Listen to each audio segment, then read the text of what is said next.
The mercenary leader didn't wait for a signal. His finger twitched on the trigger of the crossbow. Kaelen moved before the twang of the bowstring echoed in the cave. He dropped to his knees, the bolt shattering on the stone wall, exactly where his chest had been a second before. In the same motion, Kaelen lunged forward, his sword sweeping up from the dirt in a brutal arc. The blade caught the crossbow, severing the wood and the string with a spray of splinters. The mercenary stumbled back, cursing, reaching for the axe at his belt. Kaelen didn't give him the time. He drove his shoulder into the man's gut, knocking the wind out of him, and spun to face the other two. They were slower, surprised by the speed of a man they had taken for an exhausted traveler. But they were desperate, and desperate men are dangerous. They drew their jagged swords and charged, their boots kicking up the dust of the cave floor.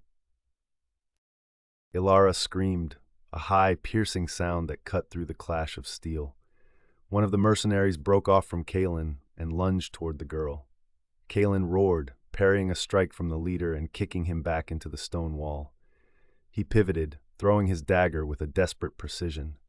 The blade flew through the firelight and embedded itself in the shoulder of the attacker, closing in on Elara. The man howled, dropping his sword and clutching the wound. Kaelen vaulted over the fire, his boots scattering embers, and brought the pommel of his sword down on the man's helm. The mercenary crumpled. It was messy, ugly work. There was no glory here, only the desperate struggle to keep a child breathing for one more minute. The leader, recovering, charged again, screaming a war cry that sounded more like a plea for courage. The fight ended as quickly as it had begun. Kaelen disarmed the leader, sending the axe skittering across the floor.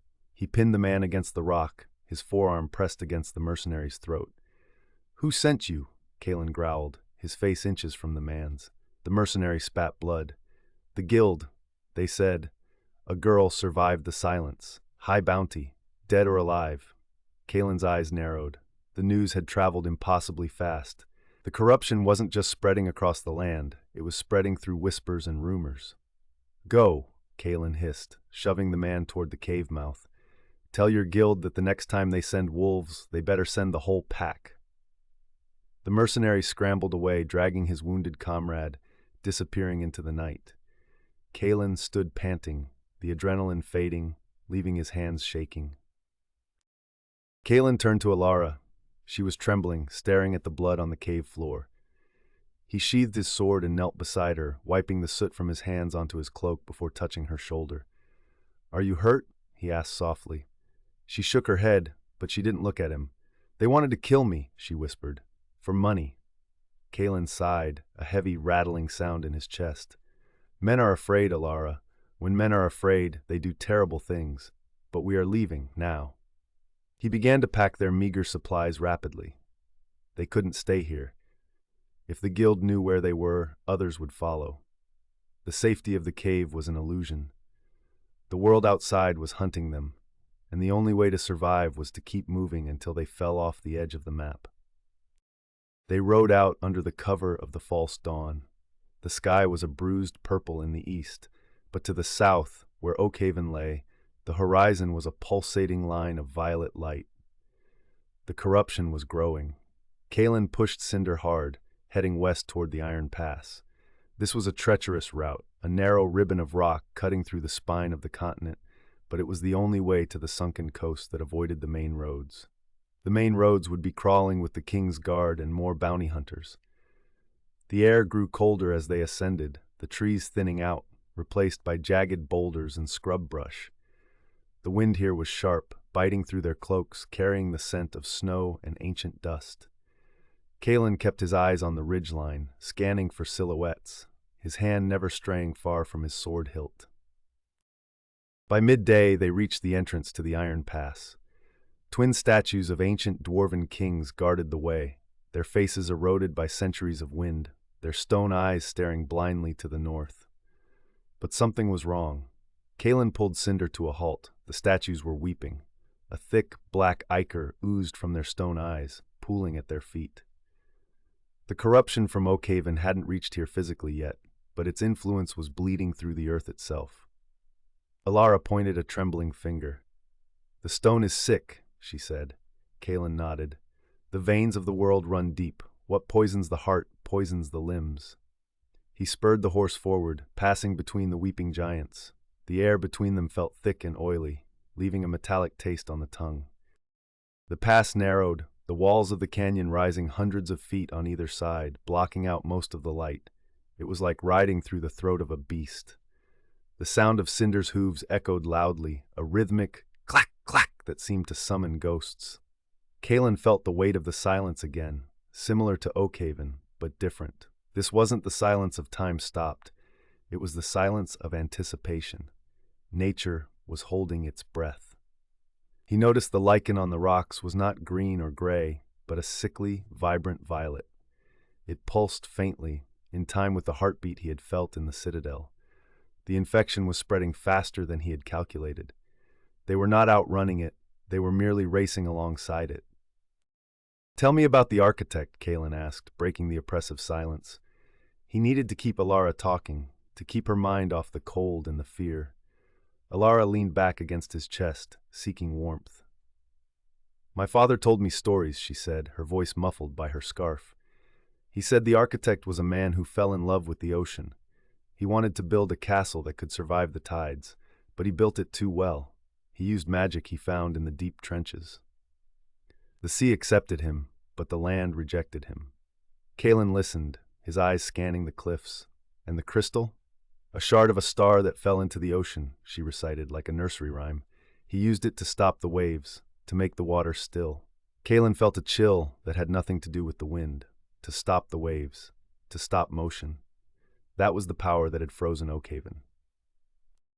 The path opened up into a high alpine bowl, a vast amphitheater of rock and ice. But the beauty of the scene was marred by a gruesome discovery. A caravan of wagons lay scattered across the trail.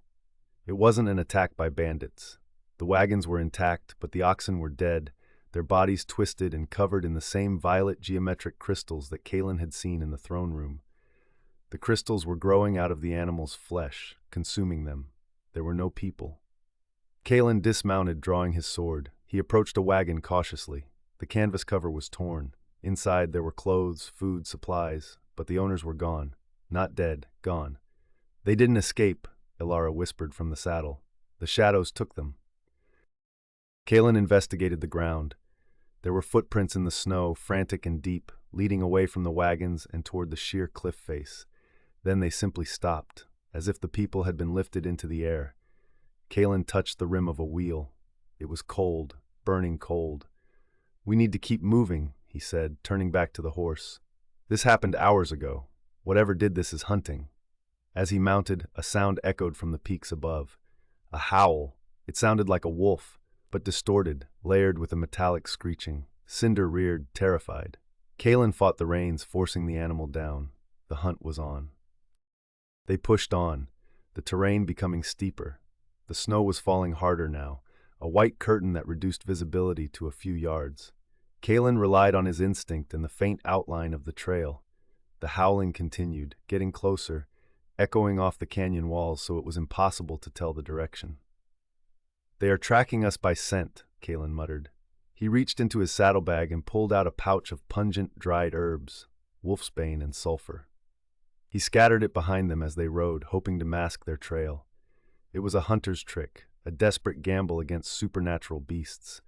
Elara buried her face in the horse's mane, sobbing silently. Kaelen placed a hand on her head.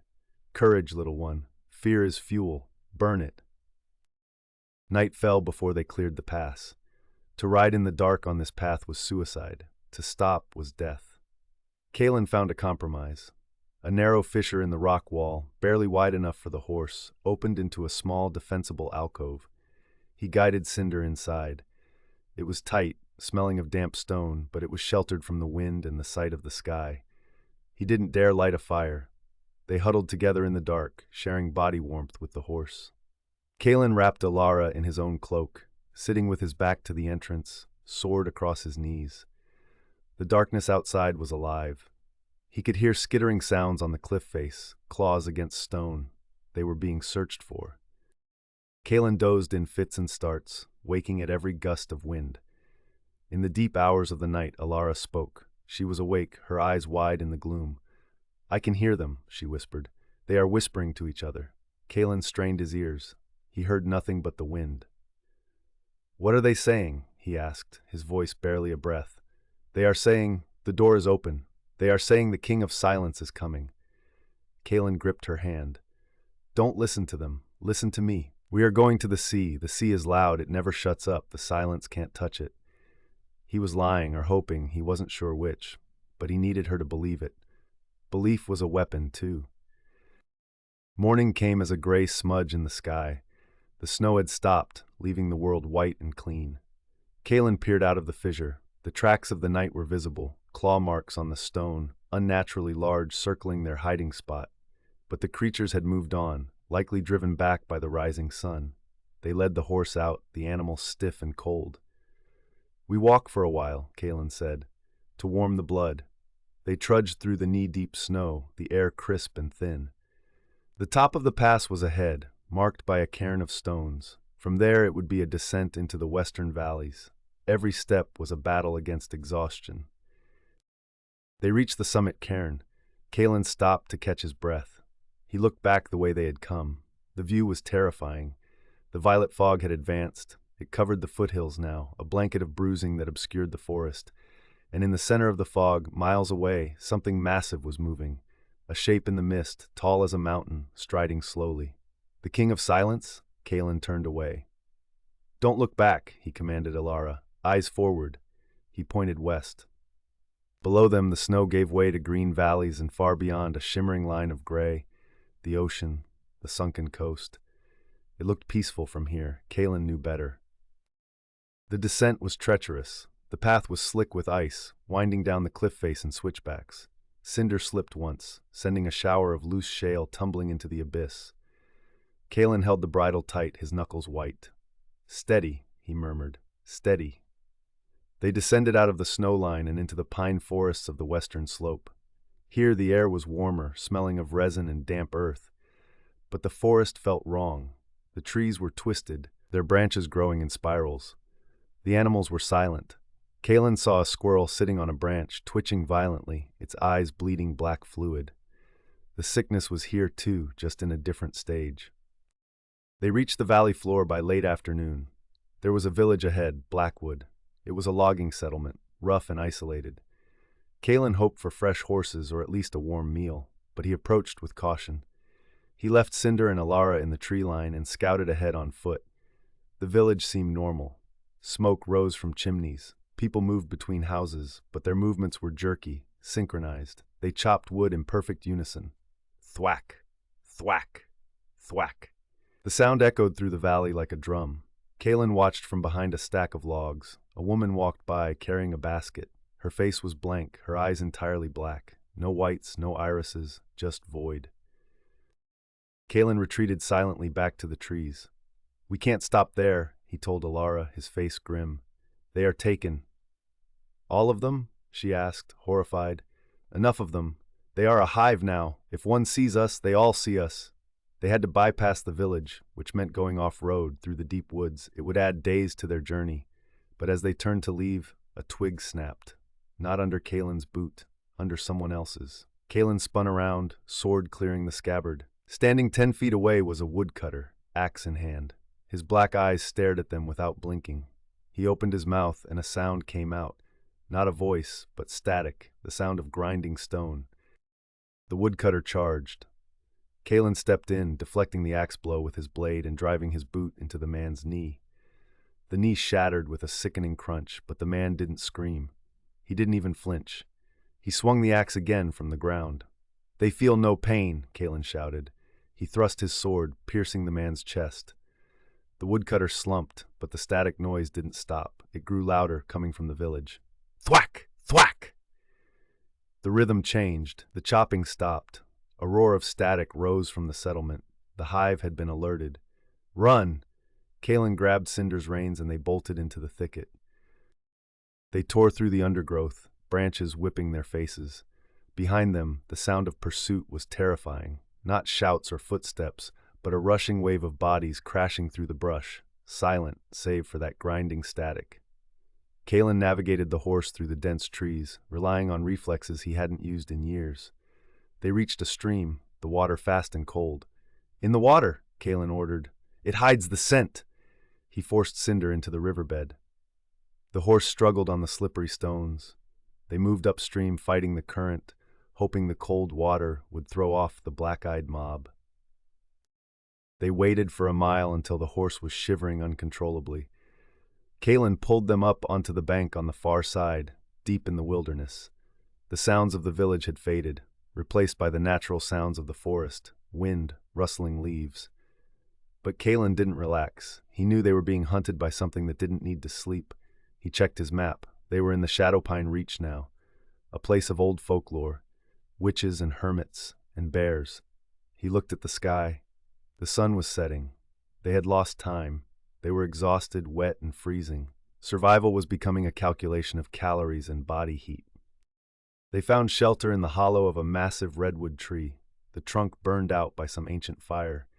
It was dry inside. Kaelen stripped the saddle off Cinder and rubbed the horse down with dry moss to restore circulation. He built a small, smokeless fire using dry twigs. Elara sat close to the flames, her teeth chattering. Kaelen wrapped her in the dry saddle blanket. "We are close to the coast," he said, lying again. 2 days. Elara looked at him, her eyes old for her age. "You don't have to lie to me, Kaelen. I know we might die." Kaelen paused. "We might," he admitted, "but not tonight. Tonight we eat." He produced a hard-tack biscuit. It was miserable food, but it was life. In the night, the forest changed. The trees seemed to groan. Kaelen sat watch, listening. He heard a twig snap, then another. Heavy steps. Not a man. Something heavier. A bear? He peered into the darkness. 2 points of violet light appeared in the brush, floating. Then 2 more. Then a low, rumbling growl that vibrated in his chest. It stepped into the firelight. It was a bear, but it was wrong. Its fur was matted with black slime. Its eyes were violet crystals. And protruding from its back were jagged shards of the same crystal, like spines. A corrupted guardian. The beast roared, a sound of distorted metal. Cinder panicked, breaking his tether and bolting into the dark.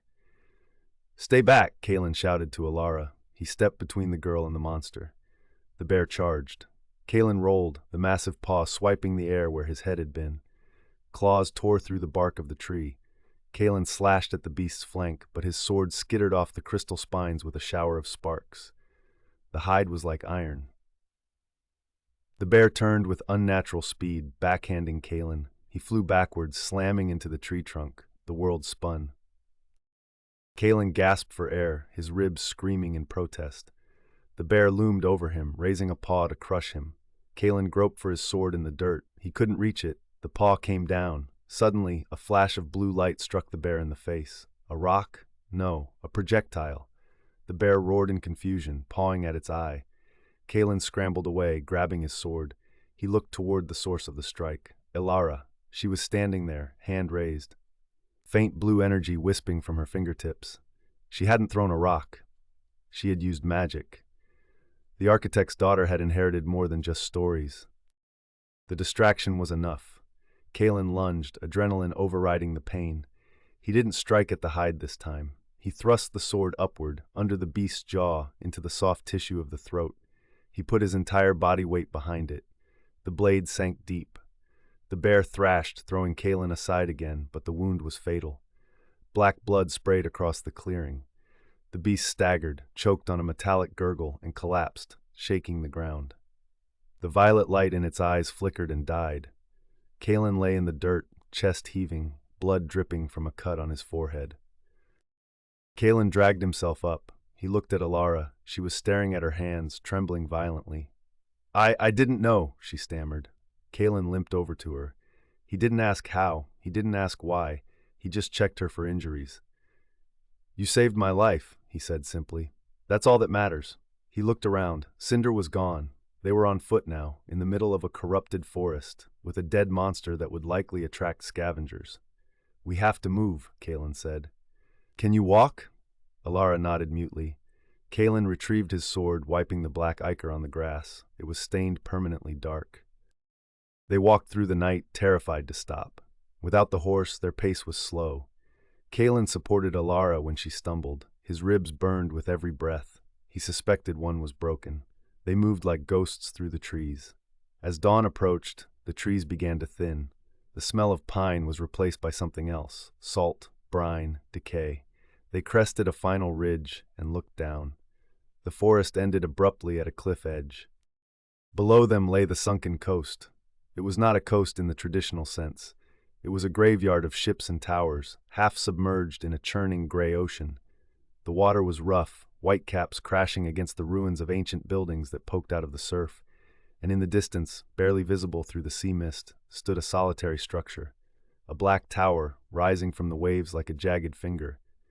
The architect's tower. It was real. "There," Elara whispered. "That's where he is." Kaelen looked at the angry sea and the distant tower.